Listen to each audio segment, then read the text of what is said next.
This UParts episode focuses on the conspiracy of the Isis Temple in the Grand Canyon, which started with a republished article from the Phoenix Gazette dating April 5th, 1909. I went on a journey across the United States to examine the facts of the article. I started with a visit to the Grand Canyon. Standing over the Grand Canyon is a magical feeling. It is no surprise that many looking out onto the pyramids would compare it to ancient Egypt. The citadels of the canyon look like wind-worn pyramids. In fact, many share the same names. My research started at my local public library with the Egyptians. I read the most peculiar thing in the Egyptian Book of the Dead. It said the ancient Egyptians used to say, "The world fears time, but time fears only the pyramids." Why would time fear the pyramids? Is it a reference to quantum physics and the idea of planar fields, a higher connection? This is a small example of why the people of ancient Egypt fascinate us. There's a knowledge that we feel or see that we lost and we hope to understand again. The conspiracy of the Isis Temple in the Grand Canyon started on the internet with an article in the Phoenix Gazette, so I headed to Phoenix, Arizona. The article claimed that an archaeological expedition funded by the Smithsonian discovered an Egyptian pyramid in the Grand Canyon. G.E. Kincaid, an adventurer, led the team from the Smithsonian. Today we might consider these adventurers the first Western archaeologists. During the expedition, he discovered a cave with male mummies covered in clay, wrapped in bark fabric near Marble Canyon. There were carved heads sculpted from tiger's eye, similar to the Malay heads found in Tibet, part of modern-day China. Historians attribute these mummies to the Hopi Indians, but since there's no official record of the expedition from the Smithsonian, there's no way to confirm that was the case. Yellow journalism was at its peak from 1895 to 1898 and continued into the turn of the century. It could be argued that this story, although published in the newspaper, was a hoax fabricated to boost sales. I contacted the Arizona Gazette, who would have inherited the archives from the Phoenix Gazette after it was bought and sold several times throughout the century. They had no comment. I was not able to find the original article in the archives of the Phoenix Library. So, almost a century later, an article was posted on a hiking website written by local climbers who claim to have found two sealed entrances to caves located 800 feet above the Colorado River in the Isis Formation. This is in a different area of the park, adjacent to the Marble Canyon. The climbers could not enter the caves because they were sealed, but they were able to see that the entrances were man-made. The entrances were located in a very remote area of the park, and due to limited supplies of water, they were unable to stay and explore them. I contacted the website and they had no knowledge of the writer or the article. The article posted on their website is no longer an active link. The idea of Egyptians in North America fascinated me, and I had to find out if it was a case of yellow journalism from the turn of the century, or could it be possible that a pyramid went undiscovered in the Grand Canyon for all these years? It's not a stretch looking out into the canyon that the formations do resemble pyramids. I wanted to find out what I could from the facts. The first article introduces G.E. Kincaid from Lewiston, Idaho. He says on his trip to Yuma that he discovered some interesting archaeological artifacts while rafting down the Colorado River, but no location was given. Yuma is in the desert on the way to the Grand Canyon, but hundreds of miles away. The second article from April 5th, 1909 references a Smithsonian-backed expedition under the direction of Professor S.A. Jordan. The rocks of the Grand Canyon tell a story that started 4,550 million years ago. The canyon was formed 5.6 million years ago.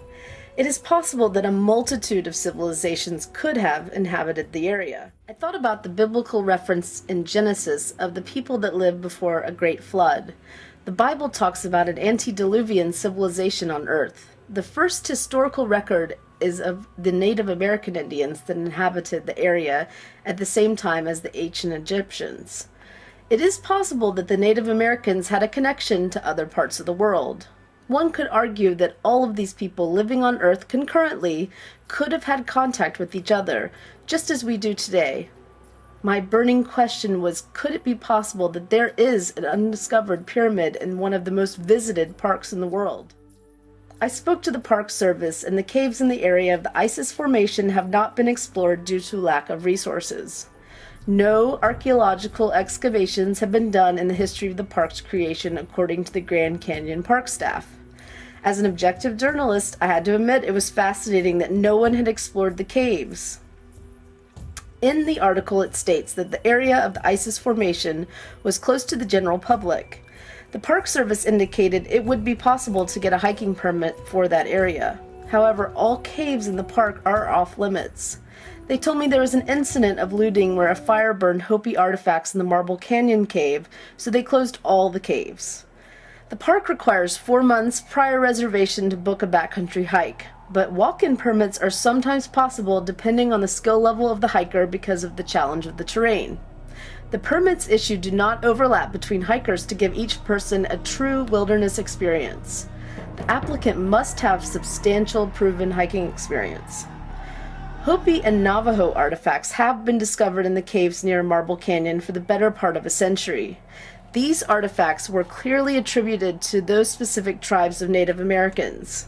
I wondered if those finds fueled the story of the Egyptian pyramid. In 1998, the condor population was reintroduced to the area and now occupies many caves in the Isis area, so those caves are strictly forbidden to visitors. The Smithsonian states that they have no record of Kincaid or Jordan. The Smithsonian has searched its files, having no mention of a citadel in the Grand Canyon. Their official statement is that they have not found a race of Oriental origin possibly related to the Egyptians. Many have argued that because the Smithsonian promotes the theory of isolationism, that this is one of many archaeological cover-ups. The theory of isolationism states that most civilizations were isolated from each other and there has been little contact between them, especially those separated by water. The discovery of an Egyptian pyramid in the Grand Canyon would prove the theory of isolationism false and give evidence to support the theory of diffusionism. This theory states that throughout history there has been a widespread dispersion of culture and civilization via contact by ship and major trade routes. We know Native Americans built settlements in the caves in the canyons near the Grand Canyon. The Pueblo and the Hopi people considered the Grand Canyon a holy site and made pilgrimages to it.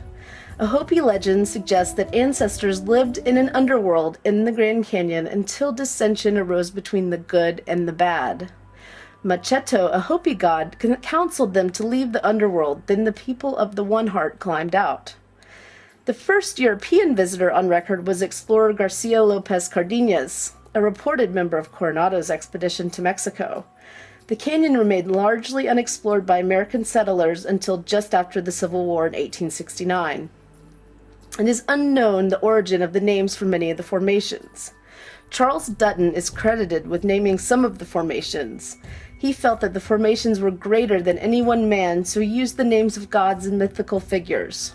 John Wesley Powell, another Civil War veteran with a thirst for adventure, is also accredited with some of the naming, but no names can be directly linked to him by historical record.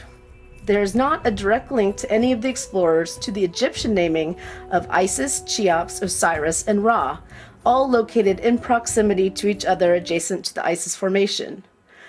I decided to go back to the root of the mystery, the Egyptians. The Giza pyramids were constructed using geometry that we have only begun to understand. Many believe the Egyptians incorporated sacred geometry when constructing the site. Sacred geometry uses specific angles in relation to vortexes of energy. The angles are significant to the Earth, Sun, Moon, constellations. You could argue the universe plays a role in the geometry combined with the principles of quantum physics. All still a mystery as to how it works. Using the principles would allow for the harness of energy in ways that we don't fully understand today. Data gathered from geometry shows that they were built to have a direct relationship with the Earth. There are 25 pyramid inches in a cubit. There are 365 cubits in the square base. There are 365 days in a calendar year. 1 pyramid inch is equal in length to 1/500th millionth of the Earth's axis of rotation. The angles of the pyramid are exact equivalent of our modern-day pi. They were constructed of granite composed of feldspar and quartz. It was composed of 55% silicon quartz, the same substance that we use in computers today. They were constructed with such precision that all evidence suggests that they were built using ultrasonic drilling machines. If that was possible, then how did they power those machines? I found a theory that was very surprising in a book called Forbidden History. The Earth's energy includes mechanical, thermal, electrical, magnetic, nuclear, and chemical, each having a source for sound. The conductivity of quartz could generate sound waves above the range of human hearing. Because energy will follow the path of least resistance, it may be probable that the pyramid is capable of vibrating at a harmonic frequency in tune with the Earth. Resin on the walls of the king's and queen's chambers and lack of artifacts found in them allow for the conclusion that these chambers had an entirely different purpose. The Nile, in close proximity, could provide a water source for steam. Could the pyramid be an ancient power plant? A power plant would be a compelling reason to undertake the largest construction project in the history of civilization. It would be a groundbreaking discovery, an ancient energy source that does not destroy the earth. We will not know the truth about a hidden pyramid in the Grand Canyon until the caves are explored. In March 2008, the government flooded the Colorado River to rebuild the local ecosystem. Could the hydroelectric power awaken a sleeping giant hidden in the majestic formation of the Grand Canyon? The greatest thing in life is there are so many possibilities. I will keep searching for clues and continue to uncover the truth one question at a time.